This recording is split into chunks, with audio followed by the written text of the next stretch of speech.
Are you ready to see what really goes on behind the scenes of the National Guard? Beyond the uniforms and missions lies a powerful system fueled by billion-dollar contracts, private companies, and high-stakes decisions most Americans never hear about. This isn't just military, it's business, and it's time you saw the machine behind the mission. Los Angeles is on fire. Protesters flood the streets, storefronts shatter, helicopters circle overhead. Tension simmers like heat off the pavement. And then the National Guard rolls in, Humvees, helmets, and tactical gear. But this isn't just a story about restoring peace. It's about what happens in the background, where billion-dollar contracts are written while cities burn. Because every single time the National Guard is deployed, a powerful, invisible machine kicks into gear. And someone somewhere always gets paid. This is the part no one tells you about. The part where public crisis turns into private profit. The part where emergency becomes economy. Let's unpack it. When a governor calls in the National Guard, it's not like flipping a switch and suddenly troops just appear. Behind that mobilization is a logistics chain, one built not just on readiness but on contracts. Big ones. From the boots on their feet to the tear gas in their hands, almost everything the Guard uses comes from private suppliers. Riot gear? Purchased through emergency procurement contracts. Night vision? Leased from defense tech vendors. Even the helicopters hovering above the protests? Maintained and sometimes rented through military subcontractors. And then there's fuel, food, software, satellite comms. All outsourced, all monetized. After the 2020 protests alone, California's spending on National Guard deployments spiked by tens of millions of dollars. And most of that money didn't go to soldiers. It went to corporations. See, the National Guard isn't some closed-loop, self-sustaining force. It's plugged into the same profit pipeline that feeds the Pentagon. It's a hybrid army, a blend of state readiness and federal firepower. And in between those two ends are the vendors. Let's name names. Lockheed Martin, Raytheon, Northrop Grumman.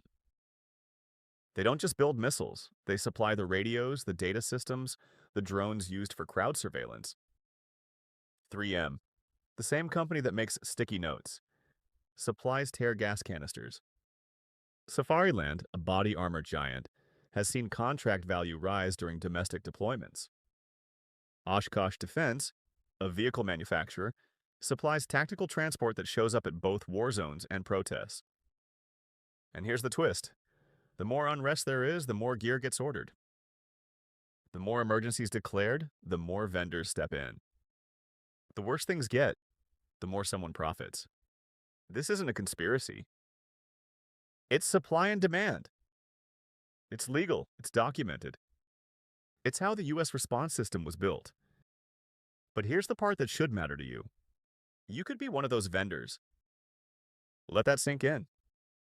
You don't need to build rockets or drones. You don't need to be a billion-dollar defense firm. You just need to be a registered small business that provides something the government needs. And trust me, they need everything.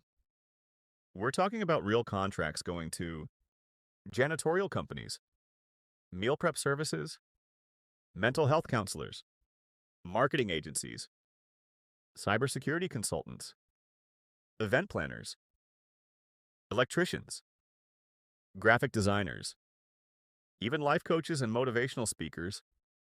If your business helps people solve problems, the government is your biggest, most reliable customer. And yet, most entrepreneurs don't even think about bidding. They don't know how. They think it's only for the big guys. Or they assume it's full of red tape. But the truth is, government contracts are often set aside specifically for small businesses. Women-owned, minority-owned, veteran-owned, even brand new businesses with no employees can win contracts. And when you win one, you don't have to chase clients. You don't have to spend on ads. You don't have to compete in crowded social media markets.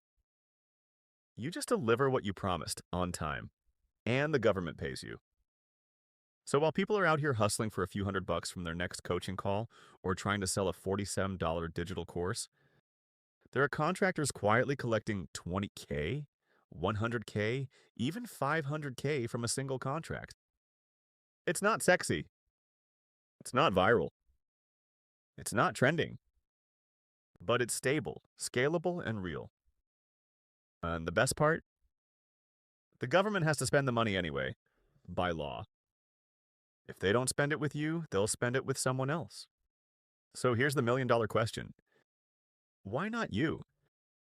Why not register your business on sam.gov? Why not learn how to write a simple proposal and submit your first bid? Why not position yourself?